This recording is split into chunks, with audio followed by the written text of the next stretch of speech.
Dr. Vinay Sahasrabudhe to make his speech seconding the motion. आदरणीय अध्यक्ष जी, Please take away that poster and sit down. Please sit down when your turn comes to speak. You will speak. हमारे party के वरिष्ठ नेता और केंद्रीय मंत्रिमंडल के वरिष्ठ सदस्य श्री रविशंकर प्रसाद जी के द्वारा जिस प्रस्ताव को यहां पर रखा गया है उसका अनुमोदन करने के लिए मुझे निमंत्रित किया है। मैं भाग्यशाली समझता हूं कि देश में गवर्नेंस के क्षेत्र में एक नया इतिहास रचने वाले इस सरकार के संदर्भ में जो राष्ट्रपति महोदय का अभिभाषण रहा उसके ऊपर धन्यवाद ज्ञापन प्रस्ताव का अनुमोदन करने का अवसर मुझे मिल रहा है। सभापति जी, आप जानते हैं कि राष्ट्रपति जी का अभिभाषण एक दृष्टि से अमेरिका के राष्ट्रीय अध्यक्ष जिस पद्धति से एक state of the nation address करते हैं उस तरीके का होता है और पूरे देश में क्या चल रहा है, सरकार के इरादे क्या है, भविष्य की योजनाएं क्या है, इनका एक सिलसिलेवार और तफसील देते हुए माननीय राष्ट्रपति जी ने अपने भाषण में कई मुद्दों को बहुत अच्छे तरीके से स्पर्श किया है और इसलिए उस भाषण में जो कहा गया है उसी के ऊपर और अधिक विस्तार से कहने की शायद आवश्यकता नहीं। आदरणीय श्री रविशंकर प्रसाद जी ने उसके बारे में बहुत विस्तार से कुछ बातें हमें बताई है। मैं केवल चंद मिनटों में जो 4 महत्वपूर्ण बिंदु मेरे ध्यान में आते हैं उनके ऊपर इस सदन का ध्यान आकर्षण करना चाहूंगा। सबसे पहली बात है कि यह सरकार एक कंटिन्यूटी विथ चेंज के इरादे से काम कर रही है।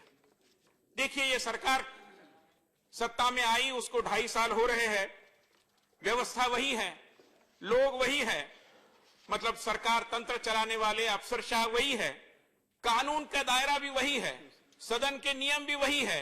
बावजूद इसके जो प्रेरणा हमारी सरकार ने सरकार संचालन करने वाले हर व्यक्ति के अंदर निर्माण की है उसके कारण परिवर्तन आ रहा है, इसकी अनदेखी हम नहीं कर सकते।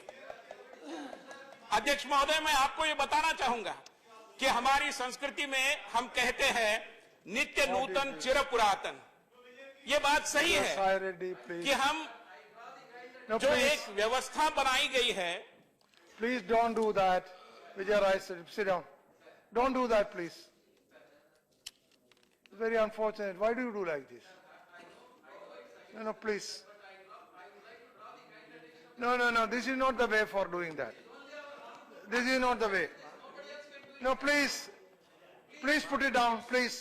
This is not the way. Please. Minister, so what are you doing? See, nothing will go on record. Whatever he says will not go on record. Nothing will go on record. Sit down. It's very unfortunate. Sit down. अध्यक्ष जी, I am not yielding, sir. Kindly allow me to continue. Please don't do this. Sit down. सभापति जी, मैं आपको ये कह रहा था कि जब एक आइडियोलॉजी ड्रिवन सरकार आती है और इस सरकार की ideology. Mr. Vijay Raj Reddy, sit down. Sit down. I will take action against you. Sit down. Stop it. I cannot allow this. No. You put it down first. No. Please. This is not allowed. No. You listen to me. No, please listen. If you have anything to say, you give a notice. Tomorrow we will allow. But now you sit down. Sit down, please. No, you cannot disobey the chair like this. No. Sit down.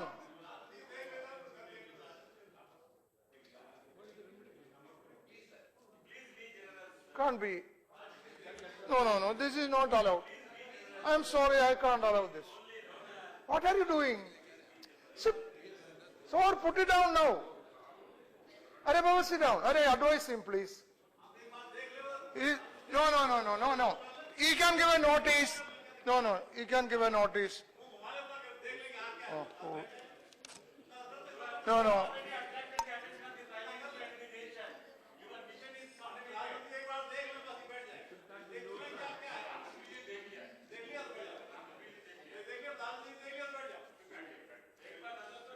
आदरणीय अध्यक्ष जी, मैं All right, please. मैं ये कहना चाहता था Please. कि हमारी सरकार सबका साथ सबका विकास का मंत्र लेकर जब सत्ता में आई तो देशभक्ति हमारी सरकार की विचारधारा की माता है और राष्ट्रवाद हमारी सरकार की विचारधारा का पिता है। और इसलिए इस देश की मिट्टी के साथ, इस देश के स्वभाव के साथ, इस देश के लोगों की जो आस्था है, इस देश के लोगों का जो विश्वास है, जो इथॉस है, उसके साथ मेल खाते हुए, उनका विश्वास संपादन करते हुए, उनको सहभागी करते हुए एक पार्टिसिपेटिव डेमोक्रेसी का एक नया मॉडल खड़ा करने की दृष्टि से ये सरकार अग्रसर हो रही है। और जब एक कार्यकर्ता सत्ता में आता है, किसी घराने के बदौलत वो सत्ता में नहीं है, एक कार्यकर्ता, संघर्षशील कार्यकर्ता जमीन से लेकर काम करते करते जब प्रधानमंत्री पद तक आता है तब वो दुनिया के गरीबों की समस्याओं को पहचानता है, जिसका रिफ्लेक्शन उसकी नीतियों में पड़ता है। इसलिए मैं अपने अगले बिंदु पर आता हूं कि इस सरकार की प्रमुख विचारधारा है वंचितों के प्रति संवेदना, गरीबों का कल्याण और गरीबों का सशक्तिकरण। कैसे, मैं आपको 4 बिंदुओं में बता रहा हूं। अध्यक्ष महोदय, इस देश में किसानों के लिए बीमा योजनाओं का एक लंबा सिलसिला रहा और हमने देखा कि जब अवर्षण की स्थिति, अकाल की स्थिति या अतिवृष्टि की स्थिति, इसको डिक्लेयर करना होता है, उसके बाद उसको बीमे का लाभ मिलता था। हमारे शहर में कोई गाड़ी खरीदता है वो बीमा करा सकता है, कोई बंगला खरीदता है वो बीमा करा सकता है, कोई स्कूटर खरीदता है वो भी बीमा करा सकता है, कंप्यूटर खरीदता है वो भी बीमा करा सकता है। मगर किसान अपनी फसल जो अपनी मेहनत के आधार पर उगाता है उसको बीमा करने की कोई सहूलियत यहां इस देश में नहीं थी। अब ये हुआ है, प्रधानमंत्री फसल बीमा योजना की खूबी ये है कि खेत में जो फसल आप उगाओगे, जयराम रमेश जी आप भी जानते हैं कि फसल चक्र के हर पायदान पर उसको सुरक्षा प्राप्त हुई है। फसल अगर खेत में बनी हुई है और कुछ किसी कारणवश फसल का नाश होता है तो बीमे का सुरक्षा मिलेगी। अगर फसल आप बाजार में ले जाते हो, कोई एक्सीडेंट होता है, फसल पहुंच नहीं पाती, आपको बीमे की सुरक्षा मिलेगी। इस तरीके का पूरे जीवन चक्र में सुरक्षा देने वाली एक बहुत ही अनूठी फसल बीमा योजना माननीय प्रधानमंत्री ने इस देश के किसानों को दी है, जिसके कारण राहत भी किसानों को मिली है और अभी उसके लिए आवंटन भी बढ़ा है, जिसकी ओर मैं सदन का ध्यान आकर्षण करना चाहता हूं। अध्यक्ष जी, इसके पहले मेरे पूर्व वक्ता ने उज्ज्वला योजना का उल्लेख किया, मैं उसको दोहराना नहीं चाहता। मगर हमारे देश का जो अविकसित इलाका है, ईशान्य भारत, पूर्वांचल के हमारे भाई बहनों को न्याय मिले, इसके लिए प्रधानमंत्री श्री अटल बिहारी वाजपेयी जी की सरकार यहां पर आई थी। उस सरकार ने एक डोनर नाम का एक मंत्रालय बनाया, department of north east region, और ये मंत्रालय बहुत सुचारू रूप से चला। 2004 में वो सरकार गई, नई सरकार आई, मगर सरकार के साथ साथ जो प्राधान्य क्रम था, प्रायोरिटी थी, उसको बरकरार रखना जरूरी था, वो रखा नहीं गया। जिस भाव से उस मंत्रालय को निर्माण किया गया कि उपेक्षा का अंत हो, उस मंत्रालय की ही उपेक्षा हुई। इस पद्धति से उस मंत्रालय के साथ खिलवाड़ की गई, आवंटन कम हुआ, कोई उसके ऊपर ध्यान देने के लिए तैयार नहीं था।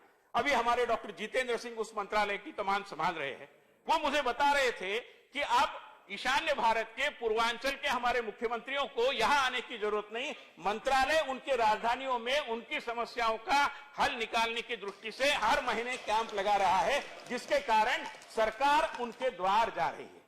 शिलांग में अध्यक्ष महोदय, हम सब जानते हैं कि नॉर्थ ईस्टर्न काउंसिल एक बहुत बड़ी योजना बनाई थी और एक बहुत बड़ा संस्थान खड़ा है। विगत 15 सालों में उसकी बैठक नहीं हुई थी, उसके ऊपर नियुक्तियां नहीं हुई थी। हमारी सरकार आई, उस संस्था को पुनर्जीवित किया और उसकी बैठक हुई, उसके कारण विकास के रास्ते भी प्रशस्त हो गए। हम सबका साथ कहते हैं, तब ये केवल नारा नहीं होता। We live by the slogan, we define the slogan in such a way that it is translated into reality. सभापति जी, दिव्यांगों की चर्चा भी इस सदन में हुई है। हमारे श्री थावरचंद गहलोत जी उस मंत्रालय का नेतृत्व कर रहे हैं और हम सब जानते हैं कि जितने सारे दिव्यांग हैं उनकी पीड़ा का हरण करने के लिए, उनके अंगदान के लिए कार्यक्रम होते हैं, जैसे जयपुर फूट दिया जाता है, अन्य सारे उपाय किए जाते हैं। अभी ऐसे कार्यक्रम करने के लिए सरकार के पास पर्याप्त निधि है, मगर ये कार्यक्रम किए नहीं जाते थे क्योंकि उसके बारे में कोई बहुत उत्साह नहीं होता था। मुश्किल से साल में 25-30 ऐसे कैंप लगाए जाते थे केंद्रीय मंत्रालय के द्वारा। जब ये सरकार आई, सरकार ने सोचा कि हम पार्टिसिपेटिव डेमोक्रेसी की बात करते हैं, क्यों ना हमारे जनप्रतिनिधियों को इसमें शामिल किया जाए। हमारे सारे सांसदों को, विधायकों को सरकार ने चिट्ठियां लिखी कि ये कैंप्स अपने अपने चुनाव क्षेत्र में आप ऑर्गेनाइज करिए, आपको लाभ होगा और हमारे जो दिव्यांग व्यक्ति है उनको भी लाभ होगा। और 300% इजाफा हुआ, 150 की संख्या से भी अधिक कैंप्स इस तरीके के मात्र 2 साल की अवधि में हुए। मैं मानता हूं जब संवेदना होने वाले व्यक्ति सत्ता का नेतृत्व करते हैं तब इस तरीके का परिणाम निकल कर आता है, और इसलिए मैं इसका भी जरूर आग्रह के साथ यहां पर जिक्र करना चाहता हूं। हम सब रेलवे के बारे में जानते हैं और अध्यक्ष जी हमारे यहां हम जानते हैं कि इस सरकार का बहुत अच्छा बल सोशल मीडिया पर रहा है, मगर सोशल मीडिया फैशन नहीं है। सोशल मीडिया केवल एक अपना स्टेटस बढ़ाने का औजार नहीं है। सोशल मीडिया जनता के उपयोग के लिए, उसकी पीड़ा हरण के लिए, दुख दर्द मिटाने के लिए भी उपयोग में लाया जा सकता है। कैसे? हम जानते हैं और हमने देखा है, आप सब लोग जानते हैं कि ट्विटर का उपयोग करते हुए, हमारे रेल मंत्री का ध्यान आकर्षण करते हुए कई यात्रियों ने अपनी पीड़ा का हरण किया। कोई महिला यात्रा कर रही थी, दूध बच्चे के लिए लिया था, वो खराब हो गया, अभी गाड़ी रुकती नहीं थी, फास्ट ट्रेन थी, उसने ट्वीट किया, दूसरे किसी स्टेशन पर गाड़ी को एक स्पेशल हॉल्ट दिया गया और जो रेलवे के कर्मचारी थे दूध लेकर उस बच्चे की जो आवश्यकता थी उसको पूरा करने के लिए वहां उपस्थित हुए। That is called as a government with sensitivity. Udaipur से हमारे एक मित्र आ रहे थे और आ रहे थे तो यात्रा में रात्रि का प्रवास होता है, सफर कर रहे थे और उनकी बहन थी दूसरे कंपार्टमेंट में और उसको लगा कि रात्रि में जब वो 3 टायर एसी कंपार्टमेंट में ऊपर में बैठी है, नीचे जैसे रात का अंधेरा और घना हो गया तो कुछ लोग आए और उन्होंने शराब वगैरह पीना शुरू किया, कुछ अभद्र भाषा का प्रयोग भी हुआ। ये अकेली महिला थी, डर गई। उसने पूछा भाई को मैं क्या करूं?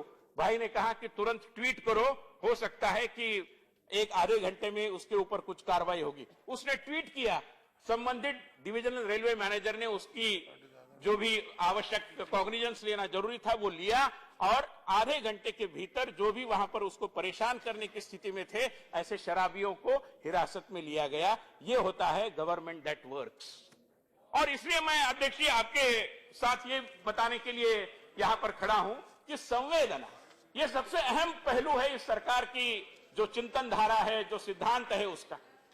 कई प्रधानमंत्री इस देश में दिखे, कई प्रधानमंत्रियों ने दिवाली अपने अपने तरीके से मनाई, मगर ये प्रधानमंत्री है जो हर समय दिवाली मनाने के लिए सियाचिन जाते हैं, बॉर्डर एरिया जाते हैं, जवानों के साथ अपने त्योहार का आनंद बांटते हैं। इसके लिए संवेदना जरूरी होती है, कृतज्ञता जरूरी होती है, केवल नारों से काम नहीं चलता। और इसलिए ये होना, अभी अभी मैं कल वित्त मंत्री जी का भाषण सुन रहा था। भाषण के बारे में, बजट के बारे में चर्चा तो बाद में होगी ही, मगर मुझे अच्छा लगा कि जब इतनी बारीकी से जाकर, पुनः एक बार रेलवे यात्रा का ही विषय है, हमारे कई जवानों को एकदम आनंद फानंद में यहां से वहां जाना पड़ता है, रेल यात्रा में कई मुश्किलों का सामना करना पड़ता है, आरक्षण संभव नहीं होता ऐन समय पर जब जाते हैं तब। ऐसी स्थिति में जब उनके लिए जो एक सुविधा आवश्यक होती है तो माननीय वित्त मंत्री जी ने इतनी बारीकी में जाकर सोचते हुए उनकी पीड़ा का हरण करने के लिए, एक डिफेंस पर्सोनेल के लिए यात्रा को सुकर करने के लिए, हैसल फ्री करने के लिए एक प्रावधान किया है। मैं वित्त मंत्री जी का भी इस समय अभिनंदन करना चाहता हूं कि इन्होंने इतनी बारीकी से इस विषय के बारे में सोचा है, which is something very rare. सभापति जी, मैं तीसरे पहलू पर आपको ले जा रहा हूं जो है इस सरकार की विशेषता का, और उसका नाम है नवाचार, इनोवेशन। इनोवेशन की चर्चा तो हम काफी सुनते आए हैं और इनोवेशन को प्रमोट करने के लिए इस देश में इसके पहले से भी प्रयत्न होते रहे, ऐसा नहीं कि किसी ने कुछ किया नहीं। मगर इनोवेशन जिसको out of the box thinking बोलते हैं, उसका क्रियान्वयन हमारे सरकार के गवर्नेंस की प्रक्रिया के अंदर करना और लोगों को भी सचेत करना, लोगों को भी आह्वान करना कि आप सोचिए, अपनी प्रतिभा का परिचय दीजिए, आपके सवालों का, आपके जो भी सुझाव है उनका स्वागत है। इस पद्धति से खुले मन से इस विषय की ओर देखना, मैं मानता हूं इस देश के गवर्नेंस के इतिहास में पहली बार हो रहा है। ये कोई जरूरी नहीं था ना कि पद्म पुरस्कारों के बारे में एक सीक्रेसी का वातावरण हमेशा रहे। पता नहीं भाई किसको मिलता है, क्या करना पड़ता है, कितने पापड़ बेलने पड़ते हैं, किसको खुश रखना पड़ता है, नोबडी नोज। अब क्या हुआ?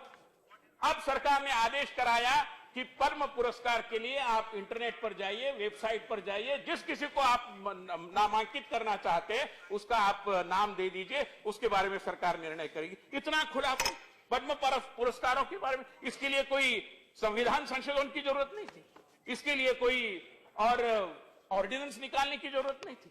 मन में जब इच्छा होती है, खुलेपन के प्रति जब एक प्रतिबद्धता होती है, तब ये हो सकता है। ये मैं मानता हूं कि एक नवाचार का उदाहरण है कि इस तरीके की बातों को हमने जनता के साथ बांटा है, जनता के सुझाव मांगे हैं। और अभी अभी रविशंकर जी कह रहे थे कि कितने नामी गिरामी लोगों को, जो एक दृष्टि से मैं कहता हूं कि ऐसे टैलेंटेड व्यक्ति थे जो अब तक इस देश के और दुनिया के सामने आए नहीं थे, हमने उनको प्रकाश में लाया है। I must sincerely thank the honourable prime minister sir. प्रधानमंत्री जी देश के साथ संवाद करते हैं, ये कोई नई बात नहीं है। इसके पहले भी प्रधानमंत्री नेहरू जी के समय से हम देखते आए कि 26 जनवरी है, 15 अगस्त है, राष्ट्र के नाम प्रधानमंत्री जी का एक संदेश आता था और हम बड़े चाव से सुनते थे, रेडियो लगाते थे, टीवी पर देखते थे। अब क्या हो रहा है? अब जरूरी नहीं कि हम 15 अगस्त या 26 जनवरी तक रुके। हर महीने के अंतिम रविवार को प्रधानमंत्री देश के साथ अपने मन की बात को साझा करते हैं। और किसी ने आलोचना की कि ये प्रधानमंत्री के मन की बात है, मैं उनका ज्ञान वर्धन करना चाहूंगा कि ये उनके मन की बात जरूर है, मगर वो जनता को पूछते हैं कि बताइए मैं क्या बताऊं, तो ये तो जन की बात है जिसका नाम केवल मन की बात है। हम सब लोगों को समझना चाहिए।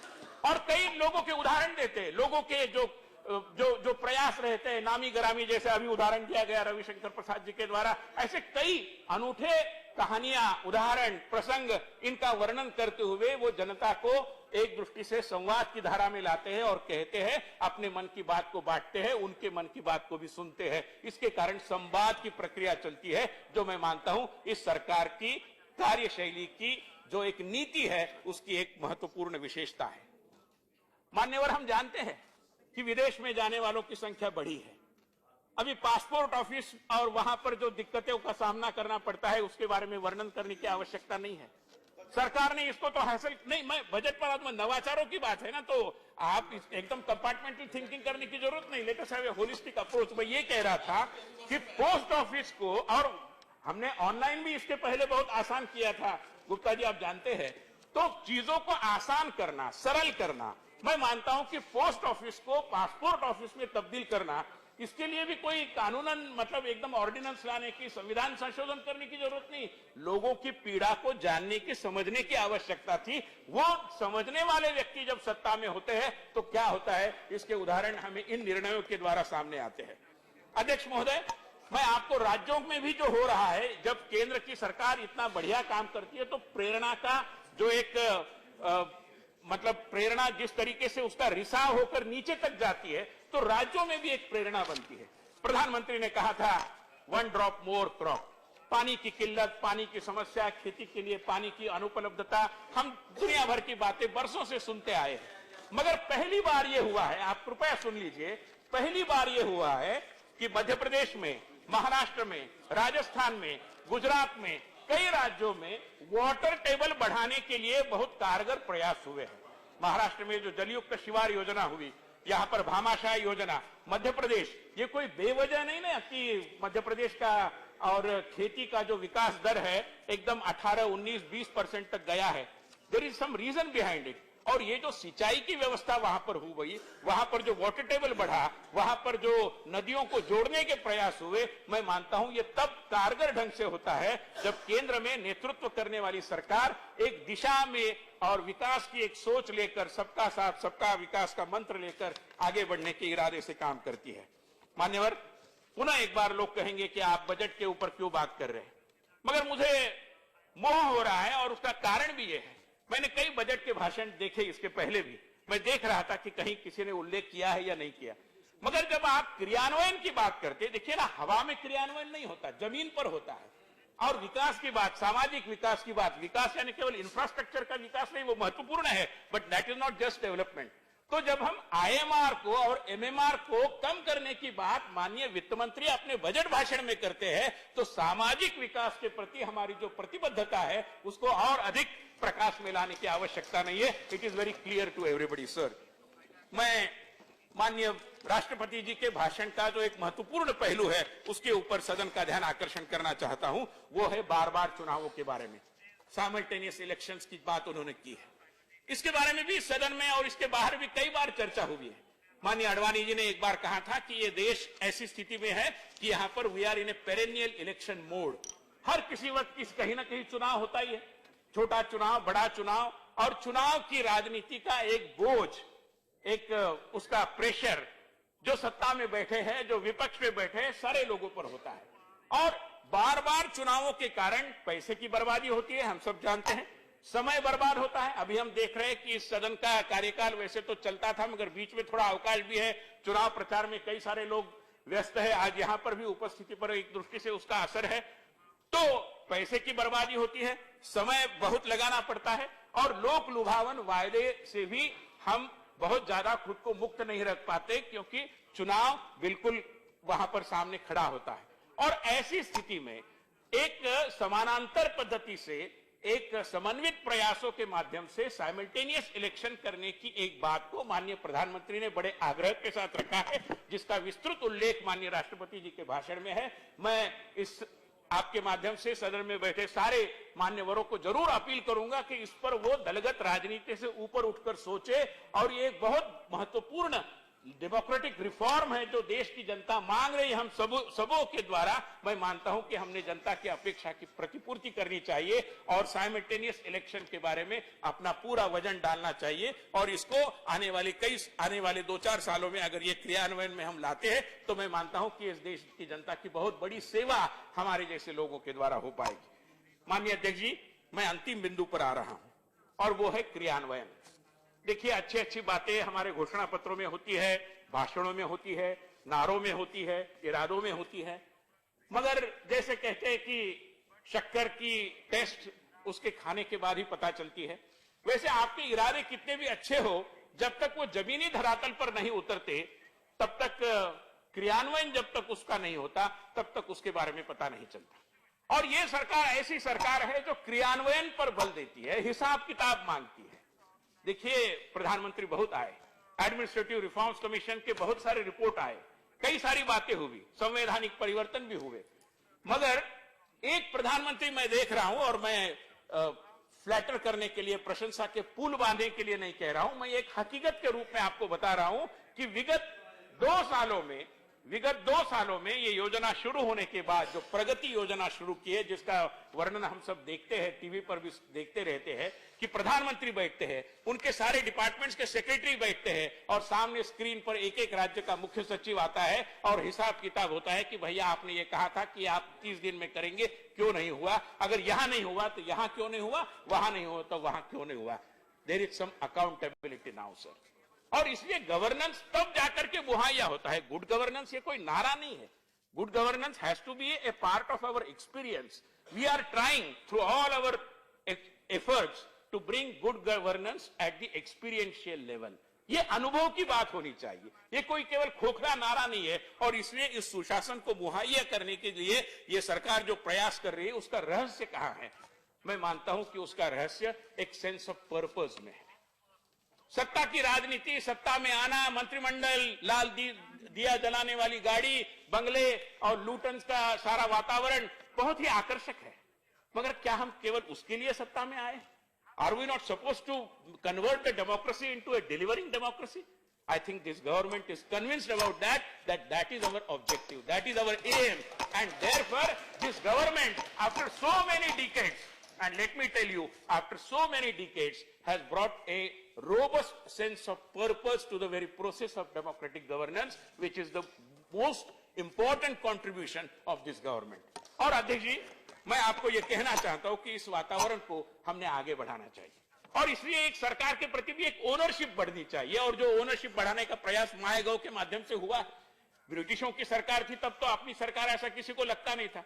बाद में जो सरकारें आई, उन्होंने भी ये अपनापन सृजन करने के लिए बहुत सारी कोशिशें नहीं की, और उसके कारण सरकार और जनता, रूल्ड एंड द रूलर्स, इनके बीच में हमेशा एक अंतर रहता आया। मैं मानता हूं कि इस सरकार ने माय गव के माध्यम से सहभागिता को बढ़ाते हुए जितने सारे प्रयास किए हैं, उसके कारण इस अंतर को मिटाने की एक बहुत सार्थक कोशिश यहां पर हो रही है। अध्यक्ष महोदय, इस वातावरण को बढ़ावा देना है तो कई सारी जो विभाजनकारी चीजें आती है, उनसे हमें बचना चाहिए। मैं अभी बांग्लादेश गया था, आदरणीय गुलाम नबी आजाद जी भी हमारे साथ थे, हम एक डेलीगेशन में गए थे। हम ढाका यूनिवर्सिटी में गए थे, यूनिवर्सिटी के लोग हमें कहते थे कि यहाँ का हर कोई डिपार्टमेंट सरस्वती पूजा को एक अपने उत्सव के रूप में मनाता है, और आज हम देख रहे हैं कि सरस्वती पूजा के बारे में एक बवाल खड़ा किया जा रहा है बंगाल जैसे क्षेत्र में। मैं मानता हूं कि इन चीजों से हमें बचना चाहिए। हमने सबका साथ सबका विकास का जो नारा दिया है, जो एक मंत्र दिया है, उसके आधार पर सबको लेकर हमें इस विकास की यात्रा में सबको सहभागी करते हुए आगे बढ़ना चाहिए। आज मैं मानता हूं कि ये देश की आवश्यकता है कि हम सब मिलकर तेरा वैभव अमर रहे मां दिन हम दिन चार रहे न रहे, इस भाव से भारत माता की सेवा में जुट जाए। ऐसे जुटे हुए इस सरकार के प्रति और उनके कामों के प्रति अपनी भावना को दर्शाने वाला माननीय राष्ट्रपति जी का जो अभिभाषण है, उनके प्रति धन्यवाद ज्ञापन का जो प्रस्ताव आया है, उसका मैं पूरी ताकत से समर्थन करता हूं। धन्यवाद। Okay.